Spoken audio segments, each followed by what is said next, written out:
City India news, महाराष्ट्रातील लोकप्रिय news channel.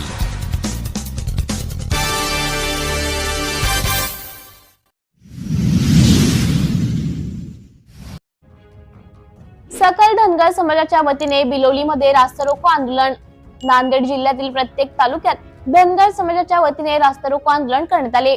Nanded ते हैदराबाद राष्ट्रीय महामार्ग प्रत्येक तालुक्यातील धनगर समाजाला जर एसटी मधून आरक्षण भेटायलाच पाहिजे अशी घोषणा करण्यात आली। तसेच हा रास्ता रोको आंदोलन पंढरपूर येथे काही दिवसांपासून सुरू असलेल्या उपोषणालाही पाठिंबा दर्शवण्यात आला। पोलीस प्रशासनाने बंदोबस्त करून दिल्याबद्दल पोलीस निरीक्षक अतुल भोसले यांचे धनगर समाजाच्या वतीने धन्यवादही मानले। सिटी इंडिया न्यूज साठी जिल्हा प्रतिनिधी जयप्रकाश गोंडशेटवाड, नांदेड।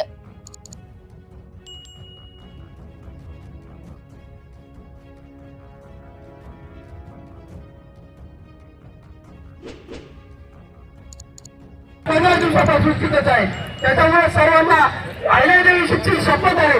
उद्याला आपल्याला सर्वांना पंढरपूर येथे जायचंच आहे। प्रत्येकाने तयारी करा, तयारी महिला विभागासह आपल्याला बघायचं आहे।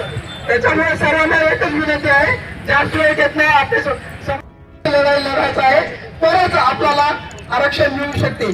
आज 2014 पासून आपण आरक्षण लढाईत भरपूर सहभाग घेतलो। प्रत्येक ठिकाणी आरक्षण काढलं, मोर्चे काढले। आपल्यालाही काल परवा मुख्यमंत्र्यांनी आश्वासन दिलं होतं, लेखी GR काढतो म्हणून म्हणलं होतं, पण आपले समाज बांधव आज बिलोली येथे जमलेल्या माझ्या सर्व धनगर बांधवांना प्रथम माझा मानाचा जय मल्हार।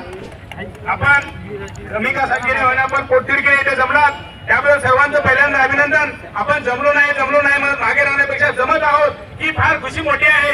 आज येथे जमलात, यापेक्षा दुप्पट संख्येने तिप्पट संख्येने आपण उद्या पंढरपूरला कसे जाईल यावर विचार केलेला बरं राहील। किती दिवस समाज आला नाही, झोपला ह्या गोष्टी राहण्यापेक्षा समाज मला जागृत झाला, जागृत होत आहे, जागृत करीन ह्या सगळ्या निष्ठेवर विश्वास ठेवून आपण खूप मोठ्या संख्येने पंढरपूरला रवाना हो। आज मजके साहेबांनी दिलेली शपथ प्रत्येक जण पाळेल आणि प्रत्येक जणाला अहिल्यादेवीची आण असेल की पारिवारिक अडचण ती वेगळी झाली, पण किमान मी माझ्या नावावर तरी एक माणूस पाठवेल आणि माझ्या गावातून किमान 1-2 गाड्या गेल्या पाहिजे। आणि आकाशवाणी म्हणल्याप्रमाणे बिलोली तालुक्याची संख्या ही पंढरपुरात वेगळी वाटली पाहिजे अशी सर्वांनी समाजातील प्रत्येक लहान थोर मोठ्या छोट्या घटकाला सुद्धा याचा लाभ भेटणार आहे।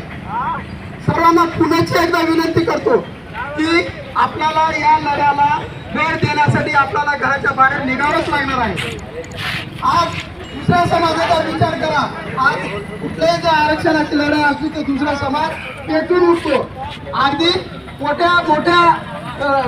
छोट्या लहान जे घटक आहेत त्या घटकाचा विचार करा। आपण तर सगळ्या गोष्टी तालुक्याच्या महिला आणि राजकारण करा, समाजकारण करा, ह्या सगळ्या गोष्टी करत असताना समाज एकवटला पाहिजे।